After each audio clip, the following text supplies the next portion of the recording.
श्री स्वामी समर्थ. अनंत कोटी ब्रह्मांड नायक राजाधिराज योगीराज परब्रह्म श्री स्वामी समर्थ महाराजांना कोटी कोटी प्रणाम. तसंच माझी व्हिडिओ जे सेवेकर बघतायत त्यांना श्री स्वामी समर्थ. तर बघा मंडळी, आपल्याला सर्वांना माहिती आहे की 24 मार्च रविवारी आपल्याला सर्वांना माहिती आहे होळी आहे. त्या दिवशी होळी सण आहे आणि हा आपला मराठी महिन्यातला शेवटचा सण आहे. आपले मराठी महिने 12 महिने आहे. 12 महिन्यात आपले भरपूर सण असतात आणि मराठी महिन्यात हा शेवटचा सण आहे. त्याच्यानंतर पाडवा, मग आपला नवीन वर्षापासून सुरुवात होते पाडवा म्हटलं की, म्हणून आपला हा मराठी वर्षातील शेवटचा सण आहे. तर आता ही होळी कशी करायची, होळी कशी सण साजरा करायचा, कसं असतं बघा, त्याच्या मागे काही कारण पण आहेत. होळी बनवणं, होळी पेटवणं किंवा ते काय कसं करायची, त्याची पूजा असते, हे सगळं आपण आजच्या व्हिडिओत बघणार आहे. तर बघा, होळी आता सर्वप्रथम आपण त्याची पूजेसाठी काय काय साहित्य लागतं ते बघू. तर होळीच्या पूजेसाठी सर्वप्रथम आपल्याला लागतं पानं लागतात 2 नागवेलीचे, त्यानंतर सुपारी लागते, त्यानंतर खोबऱ्याची वाटी किंवा नारळ लागतं, पुरणाचा नैवेद्य लागतो, गौऱ्या लागतात, एरंड्याची फांदी लागती, त्यानंतर आपल्याला थोडेफार लाकडं लागतात. म्हणजे जर आपण लाकडं मोठी करणार असेल तर, नाही तर गौरीवर पण आपली छान होती, पण गौरी आपल्याला गायची असावी, गायच्याच गौऱ्या असाव्या. त्यानंतर हळदी कुंकू, अक्षदा, फूल हे गोष्टी आपल्याला लागत असतात.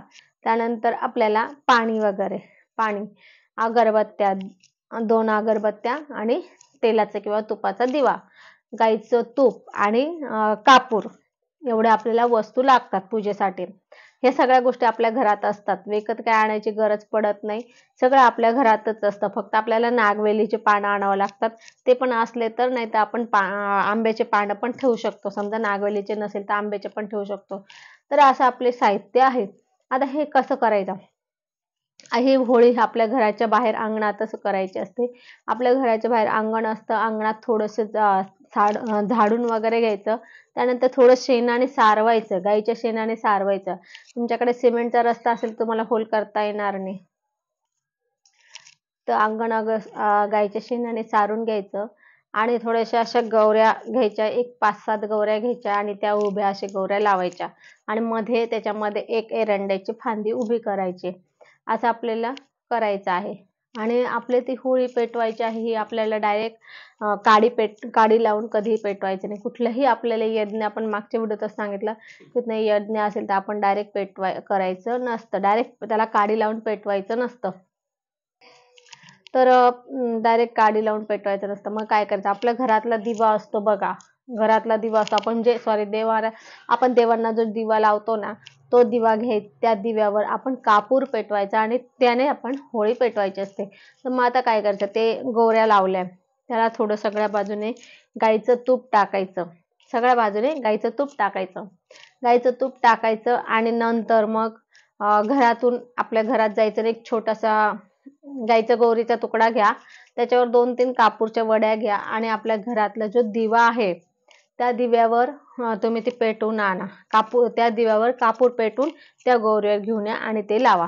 नाहीतर मग तसं करा, नाहीतर मग दिवा लावा, एक आपला तेलाचा किंवा तुपाचा दिवा लावा आणि तेलाचा किंवा तुपाचा दिवा लावल्यावर त्यावर कापूर पेटवून मग तो होळीत टाका. असं आपल्याला त्या पद्धतीने होळी पेटवायची. आपल्याला कधीही काडी पेटून टाकायची नाही, हे लक्षात घ्यायचं आहे. नंतर मग पेटवली का तिला थोडंसं आणखी आजूबाजूने तूप टाका, थोडंसं कापूर टाका, अशी तिला छान पेटवू द्या.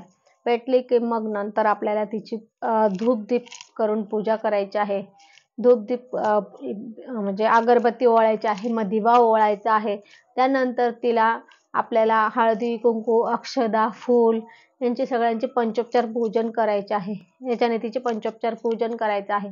त्यानंतर आपल्याला बघा काय करायचं आहे, त्यानंतर आपल्याला तिला पंचोपचार पूजन झाल्यानंतर ते आपण नारळ आणला असेल किंवा खोबऱ्याची वाटी आणली असेल ती त्या होळीत टाकायची आणि आपल्याकडे पुरणाचा नैवेद्य असेल, पुरणाचा नैवेद्य द्यायचा. आपण जसं देवांना देतो तसाच नैवेद्य होळीला पण द्यायचा. होळीला नैवेद्य द्यायचा म्हणजे नैवेद्य दाखवायचा आणि होळीत तो नैवेद्य टाकायचा.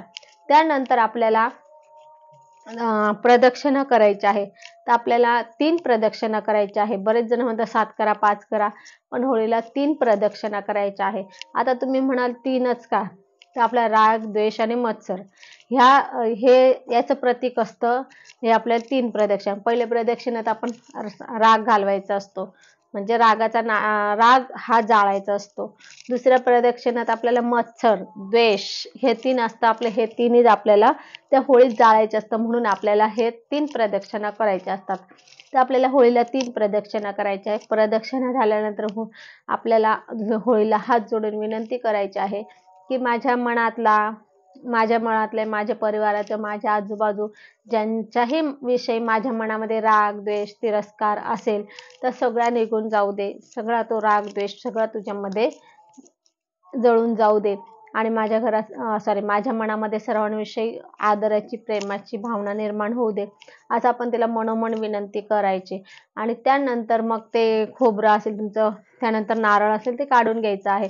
खूप जळू नाही द्यायचं ते, नाही तर मग खाता येत नाही प्रसाद म्हणून, आणि मग तो आपण प्रसाद म्हणून सर्वांना वाटायचा आहे. तर आपल्याला अशी होळीची पूजा करायची आहे. होळीची पूजा झाल्यानंतर बघा त्याच्यात 1 रुपया पण टाकतात बरेच जण, तर 1 रुपया पण टाकावा. आणि बरेच जण ते काही काही ठिकाणी असं आहे की गोमती चक्र पण त्याच्यामध्ये टाकतात. गोमती चक्र टाकतात, बऱ्याच वस्तू टाकतात, म्हणजे ते पण त्याचं वेगळं वेगळं कारण आहे. तर ते आता आपण बघू. गोमती चक्र याच्यासाठी टाकतात. गोमती चक्र कोणी कोणी होळीमध्ये टाकतं. ते गोमती चक्रचं होळीत टाकण्यामागचं कारण असतं की शत्रू दोष निवारणासाठी असतं.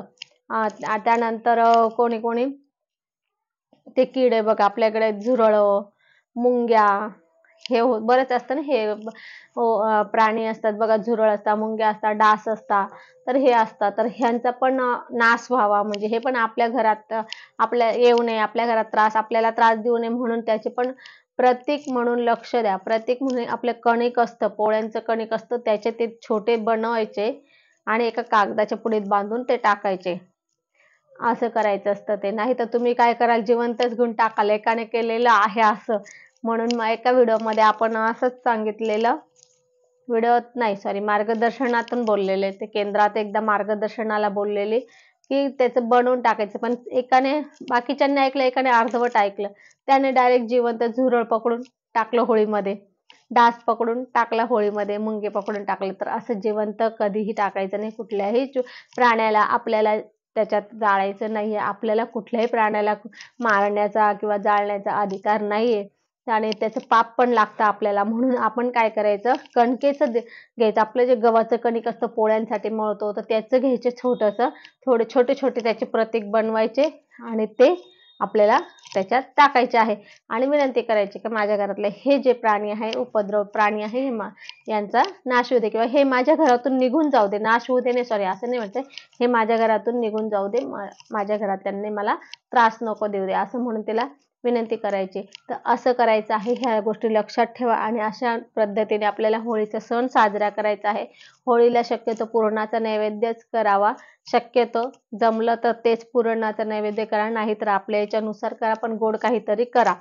तर असा आपला होळीचा सण असतो. हा सण आपला सगळ्या सणांसारखाच मोठा आणि उत्साहाचा असतो. या दिवशी आपण सगळे करतो, सण तर साजरा करतो. आपण एक दारासमोर छोटी करतो, काही काही ठिकाणी कॉलनी याच्याने पूर्ण सर्व कॉलनी मिळून एकच करतात, ते मोठी करतात. तो आणखी जास्त आनंदाचा आणि तो आणखी छान असतो तो सण.